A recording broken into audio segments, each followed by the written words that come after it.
A supreme test of her diplomatic good manners came on a trip to Morocco in 1980. The state visit got off to a bad start when she had to wait in her car for half an hour because the welcoming banquet wasn't ready. The King of Morocco was not a man noted for his punctuality, to put it mildly. One has to understand the nature of the monarchy in Morocco, where the king is an absolute monarch. There's no good asking what time he's going to arrive anywhere. He arrives at the king's time. It became a nightmare for visit. He was enraged because he knew he was getting a very bad press in Britain. His press secretary would have given him stuff from the Sun and the Mail and so on, which was lethal. Things went from bad to worse at an open-air lunch in the desert the next day. The Queen was left in an open tent to watch tribal dancing, while King Hassan attended to more pressing business in his air-conditioned caravan.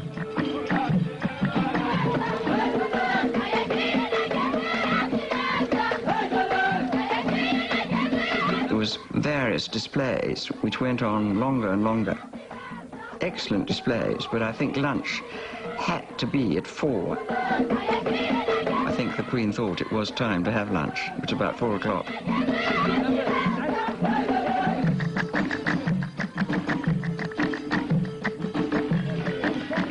He had sent his chamberlain to see the Queen to say, could she postpone by 1 hour the dinner which she was holding on Britannia that evening. And I received this message, and I went to see the Queen and said, well, what do we do now? And she said, well, of course, I can't change it, because lots of people have been invited for such and such an hour, and there's no way of reaching them all, and saying, it's an hour later. But please tell the Chamberlain that I'll quite understand if His Majesty is delayed.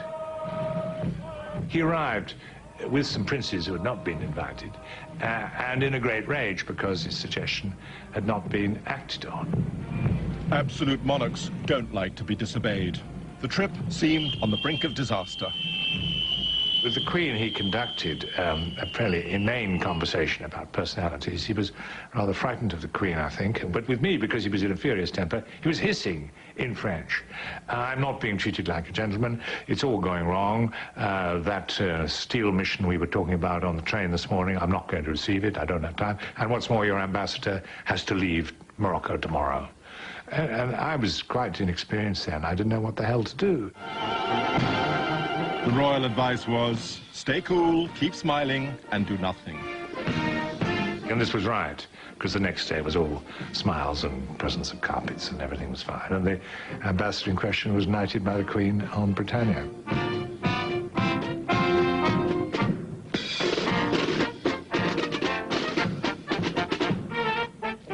But the Moroccan saga wasn't over.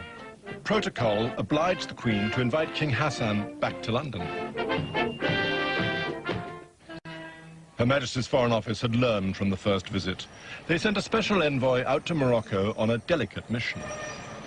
Well, I don't know how many people have had to go and confront an absolute monarch in an African country and tell him not to be late, but that's what I had to do. I sort of felt my way into this conversation, and eventually he smiled and said, "Ah, yes, I see. You're telling me to be punctual." I think there were 1 or 2 occasions when he kept people waiting, but he certainly didn't keep the Queen waiting.